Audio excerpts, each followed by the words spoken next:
Hello everyone, it's me Uncle John. Today I am going to read S558 Magic Tree House number 2, The Night at Dawn by Mary Pope Osborne. Chapter 10, One Mystery Solved. The air was warm. It was dawn. But far away, a dog barked. I think that's Henry barking, Annie said. We did come home. They both looked out the treehouse window. That was close, said Jack. In the distance, street lights lit the street. There was a light on in the upstairs window. Oh, said Annie. I think Mom and Dad are up. Hurry. Wait, in a daze, Jack unzipped his backpack. He pulled out the castle book. It was quite wet, but Jack placed it back with all the other books. Come on. Hurry, said Annie, scooting out of the treehouse. Jack followed down the ladder. They reached the ground and took off between the gray-black trees.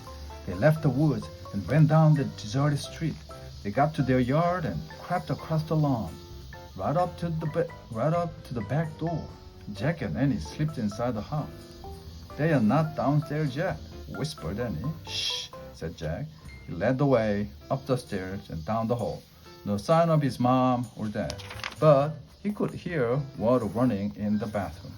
The house was so different from the dark, cold castle, so safe and cozy and friendly. Annie stopped at her bedroom door. She gave Jack a smile, then disappeared inside her room. Jack hurried into his room. He took off his damp clothes and pulled on his dry, soft pajama. He sat down on his bed and unzipped his backpack. He took out his wet notebook.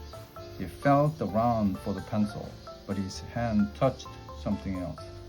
Jack pulled the blue leather bookmark out of his pad. It must have fallen out of the castle book. Jack held the bookmark close to his lamp and studied it. The leather was smooth and worn. It seemed ancient. For the first time, Jack noticed the letter on the bookmark, a fancy M. Jack opened the drawer next to his bed. He took out the gold medallion. He looked at the letter on it. It was the same M. Now this was an amazing new fact. Jack took a deep breath. One mystery solved. The person who had dropped the gold medallion in the time of the dinosaur was the same person who owned all the books in the treehouse. Who was this person? Jack placed the bookmark next to the medallion. He closed the drawer. He picked up his pencil. He turned to the least wet page in his notebook and he started to write down this new fact. The same, but before he could draw the M, his eyes closed. He dreamed they were with the night again. All three of them riding the black horse through the cool, dark night, beyond the outer wall of the castle, and up over a moonlit hill into the mist. The end.